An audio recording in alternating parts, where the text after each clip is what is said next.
Hello aspirants, welcome to Ekam IS Academy. ఈ రోజు మనం ఒక ఇంపార్టెంట్ పాలిటీ కాన్సెప్ట్ గురించి డిస్కస్ చేస్తున్నాం. సో జనరల్గా మనం లెజిస్లేచర్ గురించి, పార్లమెంట్ ఆఫ్ స్టేట్ లెజిస్లేచర్ గురించి చదివేటప్పుడు ఫస్ట్ థింగ్ ఏమొస్తుంది అంటే అసలు ఎలక్షన్స్ అనేవి ఇండియాలో ఎన్ని విధాలుగా కండక్ట్ చేస్తున్నారు అనేది. దాంట్లో మనకి రెండు రకాల ఎలక్షన్స్ అనేవి చూస్తున్నాం. ఒకటి ఏంటంటే FPTP అంటాం, అంటే first pass the post system, and second system ఏంటి ప్రపోర్షనల్ రిప్రజెంటేషన్. సో అసలు ఈ రెండింటికి ఉన్న డిఫరెన్స్ ఏంటి, మనం ఎక్కడ first pass the post use చేస్తున్నాం, ఎక్కడ ప్రపోర్షనల్ రిప్రజెంటేషన్ యూజ్ చేస్తున్నాం, దీన్ని యూజ్ చేయడానికి రీజన్ ఏంటి, అంటే FPTPకి ఉన్న అడ్వాంటేజెస్ ఏంటి, ప్రపోర్షనల్ రిప్రజెంటేషన్ అనేది ఉన్న అడ్వాంటేజెస్ ఏంటి, ఎన్ని రకాలుగా ఉంది, ఏది ఎక్కడ వాడతారు, ఇవన్నీ కూడా మీకు ఈ వీడియోలో అర్థమవుతాయి. సో లాస్ట్ వరకు చూడండి, మీకు అర్థమవుతుంది. దెన్ అసలు మనం ఏం డిస్కస్ చేస్తున్నాం అనేది వై న్యూస్ చూద్దాం. దాంతోపాటు అసలు first pass the post system అంటే ఏంటి, ఇది ఎందుకు యూజ్ చేస్తున్నాం ఇండియాలో, ఎక్కడెక్కడ యూజ్ చేస్తున్నాం అనేది చూద్దాం. తర్వాత ప్రపోర్షనల్ రిప్రజెంటేషన్ ఏంటి, అండ్ ఇంటర్నేషనల్ ప్రాక్టీసెస్ ఎలా ఉన్నాయి, అంటే వేరే వేరే కంట్రీస్లో ఏ సిస్టమ్ వాడుతున్నారు ఏంటి అనేది చూద్దాం. దాంతోపాటు అసలు వే ఫార్వర్డ్, రీసెంట్గా లా కమిషన్ అనేది ఒక రికమెండేషన్ చేసింది మన ఇండియాలో కూడా రిఫార్మ్స్ని తీసుకొచ్చే విధంగా, అది ఎలా అనేది ఏంటి అనేది డిస్కస్ చేద్దాం. సో ఫస్ట్ ఇక్కడ సిలబస్ మ్యాపింగ్ చూస్తే కనుక మనకి CSC mains, civil services mains GS paper 2 polity and constitution పార్ట్లో ఈ పర్టికులర్ టాపిక్ అనేది రిలవెంట్ అనమాట. వైఎన్ న్యూస్ అనేది చూస్తే కనుక మనకి రీసెంట్గా లోక్సభ ఎలక్షన్ రిజల్ట్స్ వచ్చాయి కదా. సో దాని ప్రకారం మీరు ఫస్ట్ తెలుసుకోవాల్సింది ఏంటి, మనకి ఇప్పుడు గవర్నమెంట్ ఎవరు ఫామ్ చేశారు, ఎన్డీఏ అంటే national democratic alliance, BJP and other parties, TDP, JDU ఇలాంటి అదర్ పార్టీస్ కలిపి ఫామ్ చేశారు. ఇక్కడ ఎంత సీట్స్ని వాళ్ళు తెచ్చుకున్నారు అంటే 293 సీట్స్. ఇది ఎంత పర్సెంటేజ్ అంటే కనుక మనకి అరౌండ్ 43.3% అనుకోవచ్చు. సో ఇది ఓట్ షేర్ వాళ్ళకి అంత వచ్చింది. మరి నెక్స్ట్ ప్లేస్ ఎవరు ఉన్నారు అంటే ఇండియన్ అలయన్స్. ఇది ఇండియా అలయన్స్ అనేది వీళ్ళకి ఎన్ని వచ్చాయి, 234 సీట్స్ వచ్చాయన్నమాట. ఈ 234 సీట్స్కి వాళ్ళకి ఎంత వచ్చింది పర్సెంటేజ్ అంటే 41.6% అనేది వచ్చింది. సో ఇక్కడ మరి మనకి చూస్తే కనుక వీళ్ళిద్దరికి కూడా ఓట్ షేర్ అనేది చాలా తక్కువ, డిఫరెన్స్ అనేది చాలా తక్కువగా ఉంది. మరి మిగతా పార్టీస్ ఏంటి అంటే కనుక మనకి అదర్ రీజనల్ పార్టీస్ కానీ, అంటే వేరే రీజనల్ పార్టీస్, స్మాల్ పార్టీస్ కానీ, లేదా ఇండిపెండెంట్ క్యాండిడేట్స్ కానీ మనం చూస్తే, అండ్ ఇండిపెండెన్స్, ఎంతమంది ఇండిపెండెన్స్ ఎలెక్ట్ అయ్యారు రీసెంట్గా, ఇలాంటి క్వశ్చన్స్ కూడా అడుగుతారు ఖచ్చితంగా. సో రీసెంట్ లోక్సభకి మనకి 7 మెంబర్స్ ఇండిపెండెంట్ క్యాండిడేట్స్ ఎన్నికయ్యారు. ఇంట్రెస్టింగ్గా ఈ 7 క్యాండిడేట్స్లో కూడా 2 జైలు నుంచి కంటెస్ట్ చేసిన వాళ్ళు గెలిచారనమాట.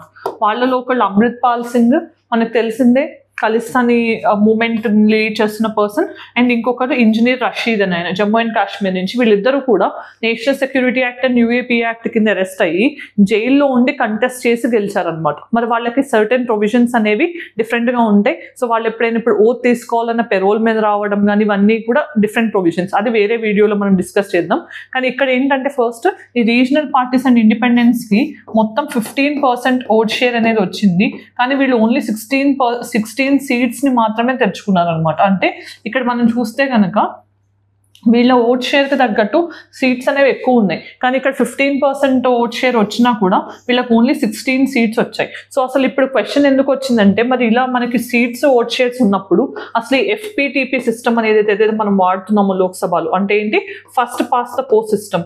మరి ఈ సిస్టమ్ అనేది అసలు నిజంగా కరెక్ట్గానే ఉందా, అసలు నిజంగా లోక్సభ ఎలక్షన్స్లో మనం ఇది కంటిన్యూ చేయొచ్చా, లేదంటే మనం ఈ FPTP సిస్టమ్ నుంచి ప్రపోర్షనల్ రిప్రజెంటేషన్కి మారాల్సిన అవసరం ఉందా లేదా అనే డిబేట్ అనేది ఇప్పుడు స్టార్ట్ అయిందనమాట. సో ఆ కాంటెక్స్లో అసలు మనం ప్రపోర్షనల్ రిప్రజెంటేషన్ అంటే ఏంటి, దాని మెథడ్స్ ఏంటి, అడ్వాంటేజెస్ డిసడ్వాంటేజెస్ ఏంటి, అలానే FPTP అనేది ఎక్కడ యూజ్ చేస్తాం, ఇవన్నీ డిస్కస్ చేద్దాం. So 1 by 1. So first thing ఏంటి మనం అర్థం చేసుకోవాల్సింది, first pass the post system అంటే ఏంటి. సో ఇక్కడ ఏంటంటే వాట్ అనేది తెలుసుకోవాలి మీరు. వాట్ అంటే ఏంటి, అది అసలు ఎలా ఇది ఇంప్లిమెంట్ అవుతుంది అని అంటే ఏంటి, మన జనరల్గా ఫస్ట్ పాస్ ద పోస్ట్ సిస్టంలో ఒక కాన్స్టిట్యుయెన్సీని టెరిటోరియల్ వైజ్గా కేటగరైజ్ చేసి దాని కాన్స్టిట్యుయెన్సీకి ఒక్కొక్క క్యాండిడేట్ అనే వాళ్ళని ఎలెక్ట్ చేస్తారనమాట. సో జనరల్గా ఏంటంటే మనకి ఫస్ట్ ఎవరైతే ఎలక్షన్లో అంటే హైయెస్ట్ నెంబర్ ఆఫ్ ఓట్స్ని గెలుస్తారో, అంటే మెజారిటీ అంటే ఇక్కడ 50% రాకపోయినా హైయెస్ట్ నెంబర్ ఆఫ్ సీట్స్ని ఎవరైతే క్యాప్చర్ చేస్తారో ఆ పర్టికులర్ పర్సన్ విన్నర్గా డిక్లేర్ చేస్తారనమాట. అంటే ఇక్కడ ఫర్ ఎగ్జాంపుల్ కింద చూద్దాం, మనం ఎగ్జాంపుల్ ఇక్కడ 100 సీట్స్ ఉన్నాయి, 100 ఓట్స్ ఉన్నాయి అనుకుందాం. ఈ 100 ఓట్స్లో పార్టీ A నుంచి ఆర్ క్యాండిడేట్ Aకి 43 ఓట్స్ వచ్చాయి అనుకుందాం. అంటే మనకి పార్టీ B అనే అతని పర్సన్కి 30 ఓట్స్ వచ్చాయి, అండ్ క్యాండిడేట్ C నుంచి 37 ఓట్స్ వచ్చాయి. సో ఫర్ ఎగ్జాంపుల్ అంటే ఇక్కడ మీరు చూస్తే కనుక ఎవరు గెలుస్తున్నట్టు అంటే ఇక్కడ 100లో మనకి 50% అంటే 50% +1 రావాల్సిన రూల్ లేదు. అలా ఆ లెక్క ప్రకారం చూస్తే ఎవరు కూడా ఎలెక్ట్ అవ్వరు. కానీ జనరల్గా మనకి ఇప్పుడు ఇండియన్ సిస్టంలో first pass the post system ప్రకారం ఈ 43 వచ్చిన అతన్నే ఎలెక్ట్ చేస్తాం విన్నర్గా అనమాట. అతన్ని కంటెస్ట్ గెలిచినట్టు అర్థమవుతుంది. సో ఇక్కడ 43 మెంబర్స్ ఓట్స్ వచ్చాయి కాబట్టి ఇతను గెలిచినట్టు. కాకపోతే ఇక్కడ ఏమవుతుంది, మరి 30-37 కూడా సిగ్నిఫికెంట్ ఓట్ షేర్ కదా. అసలు యాక్చువల్లీ రెండు కలిపితే 67 అవుతుంది. అంటే ఓన్లీ 100లో 43 మెంబర్స్ ఇతన్ని సపోర్ట్ చేశారు, 67 మెంబర్స్ సపోర్ట్ చేయలేదు కదా. మరి వీళ్ళ మాట ఏమవుతుంది అనేది క్వశ్చన్ అనమాట. So first pass the post సిస్టంలో ఇలాంటి డ్రాబ్యాక్స్ ఉన్నాయి. కానీ ఈ first pass the post system మనం ఎక్కడెక్కడ ఇంప్లిమెంట్ చేస్తున్నాము అని అంటే కనుక లోక్సభ ఎలక్షన్స్లో కానీ, స్టేట్ లెజిస్లేటివ్ అసెంబ్లీ ఎలక్షన్స్లో కానీ, లోకల్ బాడీ ఎలక్షన్స్ కానీ, మన అన్ని డైరెక్ట్ ఎలక్షన్స్ అన్నీ కూడా ఈ ఫస్ట్ పాస్ ద పోస్ట్ సిస్టమ్నే తీసుకుంటున్నాం. అసలు ఇది ఎన్ని మెథడ్స్లో ఆపరేట్ చేస్తాము అంటే కనుక single member district. Single member districts అంటే ఏంటి, ప్రతి డిస్ట్రిక్ట్ అంటే ప్రతి టెరిటోరియల్ కాన్స్టిట్యుయెన్సీకి కూడా ఒక పర్టికులర్ మెంబర్ ఎలెక్ట్ అవుతారనమాట. ఒక కాన్స్టిట్యుయెన్సీ నుంచి ఒకళ్ళే మెంబర్ ఉంటారు. ఆ మెంబర్ ఎవరైతే ఎక్కువ majority of votes, highest number of votes వచ్చాయో అతను మాత్రమే విన్నర్గా డిక్లేర్ అవుతారు. దెన్ ప్లూరాలిటీ విన్స్ అనేది కూడా ఉంటుంది అనమాట. ప్లూరాలిటీ విన్స్ అంటే ఏంటి అంటే జనరల్గా మనకి ఇక్కడ సిచ్యువేషన్లో ఇన్ కేస్ ఎప్పుడైనా కూడా అంటే ఫర్ ఎగ్జాంపుల్ నేను చెప్పినట్టు ఇక్కడ 67 ఓట్స్ వచ్చినా 43 ఓట్స్ వచ్చినా కూడా ఈ ప్లూరాలిటీ అనేది తెలుస్తుంది అనమాట. సో అది మనకి ఫస్ట్ పాస్ ద పోస్ట్ సిస్టంలో ఉంది. సో అసలు మరి ఇక్కడ అడ్వాంటేజెస్ ఏంటి, డిసడ్వాంటేజెస్ ఏంటి అనే విషయానికి వస్తే ఈ ఫస్ట్ పాస్ ద పోస్ట్ సిస్టమ్లో మనం ఎందుకు తీసుకున్నాం అంటే కనుక ఇది ఈజీగా ఉంటుంది, అంటే ఇంప్లిమెంట్ చేయడానికి ఈజీగా ఉంటుంది. మనకి ఇండిపెండెన్స్ వచ్చిన టైంలో మనకి ఎక్కువ ఇల్లిటరసీ అనేది ఉంది. ఇల్లిటరసీ ఉండటం వల్ల జనాలు ఇంకా వేరే సిస్టమ్ని తీసుకొచ్చినప్పుడు అర్థం చేసుకుని అది ఎలా ఫంక్షన్ చేస్తుంది అనేది అర్థం చేసుకుని ఓటేయడానికి కష్టపడాల్సి వస్తుంది. అందుకని ఇది ఈజీగా ఉంటుందని చెప్పి ఈ సిస్టమ్ని తీసుకున్నాం. దాంతోపాటు ఏమవుతుంది, ఇక్కడ మనకి టెరిటోరియల్ కాన్స్టిట్యుయెన్సీస్ నుంచి ఒక క్యాండిడేటే ఉంటాడు కాబట్టి ఇక్కడ స్టెబిలిటీ అనేది కూడా ఉంటుంది అనమాట. అంటే రిపీటెడ్గా ఎలక్షన్స్కి వెళ్ళాల్సిన అవసరం ఉండదు. ప్లస్ ఇది కాస్ట్లీ కూడా కాదు, అంటే కాస్ట్లీ అంటే ప్రపోర్షనల్ రిప్రజెంటేషన్తో పోలిస్తే కొంచెం కాస్ట్లీ కూడా కాదు. అట్ ద సేమ్ టైం మనకి డిసడ్వాంటేజెస్ ఏమున్నాయి, ఫస్ట్ పాస్ ద పోస్ట్ సిస్టంలో ఇక్కడ చాలా వేస్ట్ ఓట్స్ అనేవి ఉంటాయి. అంటే ఫర్ ఎగ్జాంపుల్ ఇప్పుడు మనం చూసినట్టు ఇందాకటి ఎగ్జాంపుల్లో 43 ఓట్స్ వచ్చిన అతను గెలుస్తున్నాడు అని అంటే 67 ఓట్స్ మనకి 57 ఓట్స్ అనేవి ఇన్వాలిడ్ అవుతున్నాయి కదా. సో 57 ఓట్స్ అనేవి ఇన్వాలిడ్. సో ఇక్కడ ఇది 27 చేసుకోండి, 57 అవుతుంది. I'm sorry. దెన్ ఇక్కడ ఏంటంటే మనకి 57 ఓట్స్ అనేవి ఇన్వాలిడ్ అవుతున్నాయి కదా, అంటే చాలా ఓట్స్ వేస్ట్ అవుతున్నాయి. అట్ ద సేమ్ టైం ఈ ఫస్ట్ పాస్ ద పోస్ట్ సిస్టంలో ఏమవుతుంది, మనకి ఇక్కడ మైనారిటీస్కి ఇంక్లూజన్ ఉండదు. అంటే ఇందాక మనం చూసినట్టు స్టార్టింగ్ కేసులో మైనారిటీస్ కానీ లేకపోతే స్మాల్ పార్టీస్కి కానీ రిప్రజెంటేషన్ దొరకదు. అది ఫస్ట్ పాస్ ద పోస్ట్ సిస్టంలో ఉన్న డిసడ్వాంటేజ్ అనమాట. ఎందుకు అంటే మనం చూసాం కదా ఆల్రెడీ కాంగ్రెస్ అండ్ బీజేపీకి 40% మెజారిటీ అంటే ఓట్ షేర్ రావడం వల్ల వాటికి ఎక్కువ మెజారిటీ సీట్స్ వచ్చాయి. కానీ మిగతా రీజనల్ పార్టీస్ ఇండిపెండెన్స్కి కలిపి వాళ్ళకి 15% వచ్చినా కూడా ఎన్ని సీట్స్ వచ్చాయి, ఓన్లీ 16 సీట్స్ మాత్రమే వచ్చాయి ప్రెసెంట్ లోక్సభలో. సో దాన్ని బట్టి ఏమర్థమవుతుంది, మనకి మైనారిటీస్ కానీ లేకపోతే స్మాల్ గ్రూప్స్కి కానీ స్మాల్ రీజనల్ పార్టీస్కి కానీ వాళ్ళ డ్యూ షేర్ అనేది పెద్దగా దొరకదు, షేర్ ఆఫ్ ఓట్స్ అనేది ఉండదు, అంటే వాళ్ళకి రిప్రజెంటేషన్ అనేది ఉండదు. సో ఇది ఎఫ్పిటిపి ఉన్న అడ్వాంటేజ్ అండ్ డిసడ్వాంటేజ్. సో మనం అర్థం చేసుకోవాల్సింది ఏంటి, ఇది జెర్రీ మ్యాండరింగ్ కూడా దారితీస్తుంది. సో జెర్రీ మ్యాండరింగ్ అంటే ఏంటి అనేది మనం తర్వాత చూద్దాం. జెర్రీ మ్యాండరింగ్ అనేది నేను అది లాస్ట్లో ఎక్స్ప్లెయిన్ చేస్తాను. ఇది ఒక డిసడ్వాంటేజ్ ఏంటంటే ఇది జెర్రీ మ్యాండరింగ్ కూడా దారితీస్తుంది.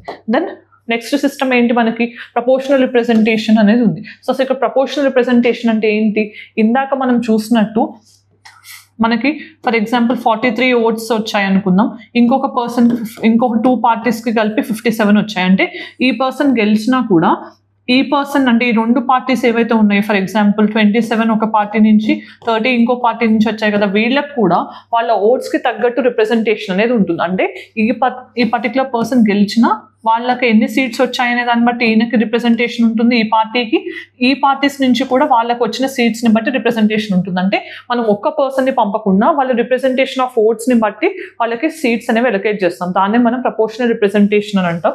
సో ఇక్కడ మనకు అర్థం చేసుకోవాల్సింది ఇది ప్రపోర్షనల్ రిప్రజెంటేషన్. ఇది ఎక్కడ ఉంది అంటే కనుక మనకి president of India, vice president and Rajya Sabha ఎలక్షన్స్లో మనం ఈ ప్రపోర్షనల్ రిప్రజెంటేషన్ అనే సిస్టమ్ని యూజ్ చేస్తున్నాం.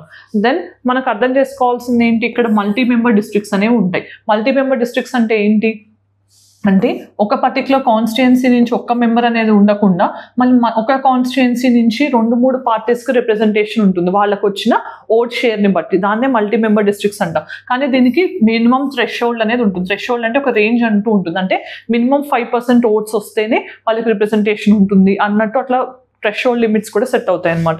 దెన్ అసలు ఎలాంటి టైప్స్ ఆఫ్ ప్రపోర్షనల్ రిప్రజెంటేషన్ ఉంది అని చూస్తే కనుక ఫస్ట్ మనం అర్థం చేసుకోవాల్సింది లిస్ట్ సిస్టమ్. ఈ లిస్ట్ సిస్టంలో ఏం జరుగుతుంది అంటే కనుక మనకి ఇక్కడ పార్టీ అనే వాళ్ళని చూసి ఓటేస్తారు. అంటే పార్టీని చూసి ఓటేస్తారు. ఈ పార్టీస్ ఏం చేస్తాయి, తర్వాత వాళ్ళు గెలిచిన తర్వాత వాటిని క్యాండిడేట్స్కి అప్పచెప్తారు అనమాట. అంటే పర్టికులర్ కాన్స్టిట్యుయెన్సీ అనే దాన్ని ఇనీషియల్గా పార్టీని చూసి ఓటేసి తర్వాత పార్టీ అనేది క్యాండిడేట్స్ని ఫైల్ చేసుకుంటుంది. దాన్ని మనం లిస్ట్ సిస్టమ్ అంటాం. ఇది జనరల్గా మనకి సౌత్ ఆఫ్రికా, బ్రెజిల్, అర్జెంటీనా ఇలాంటి కంట్రీస్లో ఉంది. తర్వాత మళ్ళీ మిక్స్డ్ మెంబర్ ప్రపోర్షనల్ రిప్రజెంటేషన్ అంటే ఏంటి, ఇక్కడ 50 FPTP వాడతారు అండ్ ప్రపోర్షనల్ రిప్రజెంటేషన్ కూడా వాడతారు. అంటే కొంచెం అది కొంచెం ఇది వాడతారు. ఫర్ ఎగ్జాంపుల్ ఈ పర్టికులర్ సిస్టమ్ అనేది జర్మనీలో ఉంది.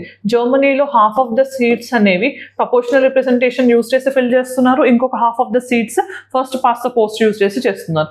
దెన్ థర్డ్ ఏంటి, సింగిల్ ట్రాన్స్ఫరబుల్ ఓట్ ఉంది. సో మన ఇండియాలో ఈ ప్రపోర్షనల్ రిప్రజెంటేషన్ అనేది మనం ఈ సిస్టమ్ని యూజ్ చేస్తున్నాం అనమాట. అంటే సింగిల్ ట్రాన్స్ఫరబుల్ ఓట్ సిస్టమ్ని యూజ్ చేస్తున్నాం. దీంట్లో ఏం జరుగుతుంది అంటే కనుక మనం ప్రపోర్షనల్ రిప్రజెంటేషన్ ఇస్తున్నాం. అంటే ఏ పార్టీకి ఎంత ప్రపోర్షన్ ఆఫ్ ఓట్స్ వస్తే దాన్ని బట్టి రిప్రజెంటేషన్ ఇస్తున్నాం. అట్ ద సేమ్ టైం ఇక్కడ సింగిల్ ట్రాన్స్ఫరబుల్ ఓట్ అంటున్నాం. అంటే ఫర్ ఎగ్జాంపుల్ మనకి president, vice president and Rajya Sabha ఎలక్షన్స్లో అని చెప్పాను కదా. సో ఇక్కడ ఏంటంటే ఎవరికైతే క్లియర్ కట్ మెజారిటీ వస్తుందో వాళ్ళు గెలిచినట్టు అవుతుంది. అంటే జనరల్గా ఎలక్షన్స్లో ప్రెసిడెంట్ కానీ వైస్ ప్రెసిడెంట్ కానీ ఒకవేళ ఏ పర్సన్కి క్లియర్గా రాలేదనుకుందాం, అప్పుడు ఏంటి, లీస్ట్ నెంబర్ ఆఫ్ ఓట్స్ ఎవరైతే వచ్చినాయో ఆ ఓట్స్ వచ్చిన వాళ్ళని ఆ ఓట్స్ని తీసేసి నెక్స్ట్ ప్రయారిటీలో ఉన్న వాళ్ళకి ట్రాన్స్ఫర్ చేస్తున్నారు. అంటే ఒక్క ఓటే కానీ అది ట్రాన్స్ఫర్ అవుతుంది క్యాండిడేట్స్ మధ్యలో. సో దాన్ని సింగిల్ ట్రాన్స్ఫరబుల్ ఓట్ అని అంటాం. సో ఇది మనం president, vice president and Rajya Sabha ఎలక్షన్స్లో యూజ్ చేస్తున్నాం అనమాట. సో ఇండియాలో ఉన్నది proportional representation with single transferable vote. ఎప్పుడు కూడా ఈ ఒక్క టర్మ్ యూజ్ చేయకూడదు. Along with single transferable vote అనేది మీరు క్లియర్గా మెన్షన్ చేయాల్సి ఉంటుంది.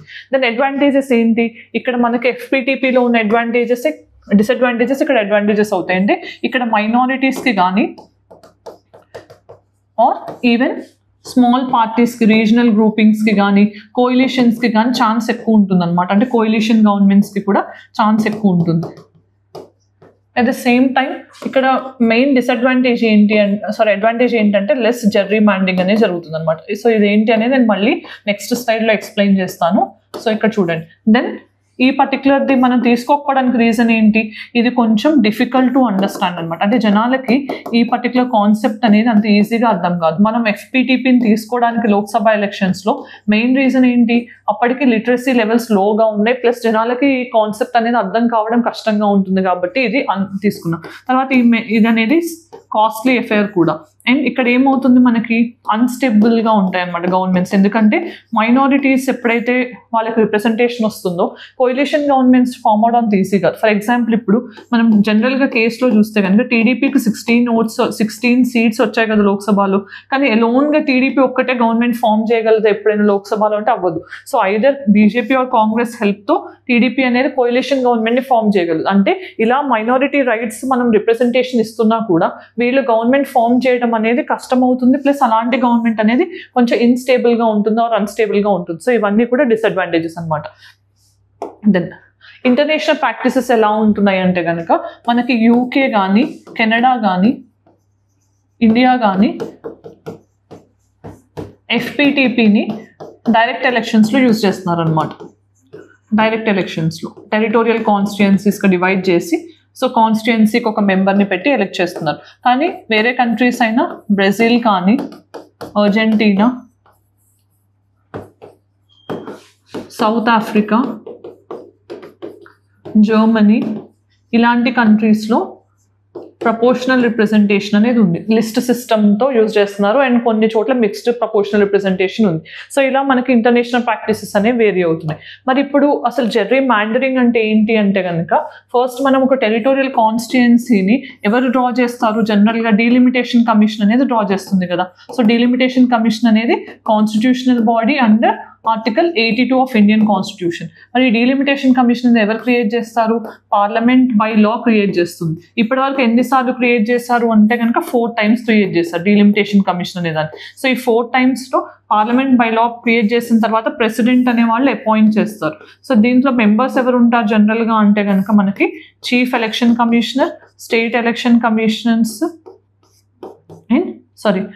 అండ్ సుప్రీం కోర్ట్ జడ్జ్ కానీ, judge of high court, high court chief justice కానీ ఉంటారనమాట. సో ఇలా మనకి ఈ particular members, state election commissioner members ఉండరు, ఎలక్షన్ కమిషనర్స్ ఉంటారు, ఇలా ఉంటారనమాట. సో డీలిమిటేషన్ కమిషన్ అనేది మనకి ఏంటి, రీడ్రాయింగ్ ద బౌండరీస్ కానీ, డ్రాయింగ్ ద కాన్స్టిట్యుయెన్సీస్ కానీ, and with respect to reservations కానీ, అంటే ఏ సీట్ ఏ కాన్స్టిట్యుయెన్సీలో ఎవరికి రిజర్వ్ అవ్వాలనేది కూడా డీలిమిటేషన్ కమిషన్ డిసైడ్ చేస్తుంది. సో డీలిమిటేషన్ కమిషన్ దేని ప్రాతిపదికన చేస్తుంది ఇది అంటే కనుక సెన్సస్. సో జనరల్గా అంతకు ముందు ఉన్న సెన్సస్ని యూజ్ చేస్తారు. సో ఇక్కడ మనకి మెయిన్ ఛాలెంజింగ్ థింగ్ ఏంటి అంటే డీలిమిటేషన్ కమిషన్ విషయంలో మనకి ఏదైతే ఆర్డర్స్ డీలిమిటేషన్ కమిషన్ పాస్ చేసిందో అది ఫైనల్ అనమాట. So final and cannot be challenged in the courts. ఇదంతా డీలిమిటేషన్ కమిషన్ గురించి. cannot be challenged in the courts. So then మనం అర్థం చేసుకోవాల్సింది ఏంటి, అసలు జెర్రీమాండరింగ్ అంటే ఏంటి అంటే ఎప్పుడైనా ఒక టెరిటోరియల్ కాన్స్టిట్యుయెన్సీని డ్రా చేసేటప్పుడే ఆర్ లిమిట్స్ని సెట్ చేసేటప్పుడే ఒక పొలిటికల్ పార్టీకి ఫేవర్గా అంటే ఆ కాన్స్టిట్యుయెన్సీని ఇలా ఫర్ ఎగ్జాంపుల్ ఇక్కడ మనకి ఇదంతా టెరిటోరియల్ కాన్స్టిట్యుయెన్సీ అనుకుందాం. ఈ కాన్స్టిట్యుయెన్సీలో మనకి ఓపెన్ కేటగిరీ వాళ్ళు ఉన్నారు, ఇక్కడ వేరే కాస్ట్ ఉన్నారు అనుకుందాం. సో ఈ వేరే కాస్ట్ వల్ల వాళ్ళకి ఒక పొలిటికల్ పార్టీకి ఓట్లు తగ్గుతాయి అనుకుందాం, ఓన్లీ వీళ్ళ నుంచే ఓట్స్ వస్తాయి అనుకుందాం. అప్పుడు ఈ టెరిటోరియల్ కాన్స్టిట్యుయెన్సీని ఇక్కడ వరకే కన్ఫైన్ చేసి దీన్ని ఎక్స్క్లూడ్ చేయటం వల్ల వీళ్ళకి లాభం పొందుతున్నారు కదా, దాన్నే జెర్రీమాండరింగ్ అంటారు అనమాట. అంటే అన్డ్యూ అడ్వాంటేజ్ అనేది ఒక పొలిటికల్ పార్టీ కాన్స్టిట్యుయెన్సీని డ్రా చేసేటప్పుడు తీసుకునే దాన్ని జెర్రీమాండరింగ్ అంటాం. సో ఇది జనరల్గా ఫస్ట్ పాస్ ద పోస్ట్ సిస్టంలో ఎక్కువ ఉంటుంది, కానీ ప్రపోర్షనల్ రిప్రజెంటేషన్లో దీని స్కోప్ చాలా తక్కువ ఉంటుంది అనమాట. సో ఇలాంటి వాటికి అన్నిటికీ కూడా ఇది ఒక సొల్యూషన్. అందుకని ఏం చెప్తున్నారంటే ప్రపోర్షనల్ రిప్రజెంటేషన్ వైపు మనం చూడాల్సిన అవసరం ఉంది అని చెప్పి ఈవెన్ లా కమిషన్ కూడా రికమెండ్ చేసింది. ఎప్పుడు 170th రిపోర్ట్ అనేది లా కమిషన్ చేసినప్పుడు దాంట్లో ఏం చెప్పారంటే మనకి ఇప్పుడు లోక్సభ సీట్స్ అనేవి కొన్ని రోజుల తర్వాత పెరుగుతాయి కదా, పాపులేషన్ పెరిగింది కాబట్టి అప్పుడు మనం ఈ 25% సీట్స్ అనే వాటిని ప్రపోర్షనల్ రిప్రజెంటేషన్తో ఫిల్ చేయొచ్చు అని చెప్పి చెప్పారనమాట. సో దానివల్ల ఏంటంటే మనం మిక్స్డ్ సిస్టమ్ అనే దాన్ని తీసుకోవచ్చు. సో మిగతా సీట్స్ అనేవి ఫస్ట్ పాస్ ద పోస్ట్ సిస్టమ్తో అండ్ 25%గా న్యూగా యాడ్ అయ్యే సిస్టంలో యాడ్ అయ్యే సీట్స్ అనేవి ప్రపోర్షనల్ రిప్రజెంటేషన్తో. సో ఇట్లా మిక్స్డ్ సిస్టమ్ అనే దాన్ని మనం తీసుకోవాల్సిన అవసరం ఉంది అని చెప్పి ఈ లా కమిషన్ కూడా రికమెండ్ చేయడం జరిగింది. సో ఇది వే హెడ్ అనమాట. సో ఈరోజు ప్రాక్టీస్ క్వశ్చన్ ఏంటనేది చూద్దాం. సో ఫస్ట్ ఇక్కడ ఏంటంటే క్వశ్చన్లో in the first past the post system, electoral system, a candidate is declared winner if they achieve more than 50% of the total votes cast, achieve the highest number of votes among all candidates, achieve more than 30% of the total votes cast, or achieve a predefined quota of votes. దీంట్లో ఏది answer అనిపిస్తే అది comment సెక్షన్లో చెప్పండి. Then mains question చూద్దాం. Compare and contrast proportional representation and first past the post system electoral systems. Discuss their merits and demerits in the context of democratic governance. So ఈ particular topic అనేది polity and constitution point of వ్యూలో చాలా important. So proportional representation ఏంటి, అది ఎక్కడ use చేస్తున్నాం, దాని advantages ఏంటి, డిసడ్వాంటేజెస్ ఏంటి, అలానే first pass the post system ఏంటి, అది ఎక్కడ యూజ్ చేస్తున్నాం, దాని అడ్వాంటేజెస్ డిసడ్వాంటేజెస్. ఇది చాలా చాలా ఇంపార్టెంట్. మీకు ప్రిలిమ్స్లో క్వశ్చన్స్ ఆన్సర్ చేయడానికైనా మెయిన్స్లో అయినా చాలా helpful. I hope you found this video useful. మీకు ఇంకేమైనా వీడియోస్ కావాలి ఒక పర్టికులర్ టాపిక్ మీద అంటే you can mention in the comment section. I definitely come with those videos. ఒకటేస్తే సార్ అన్నీ చేయకపోయినా I can do definitely. Then thank you for watching. All the very best.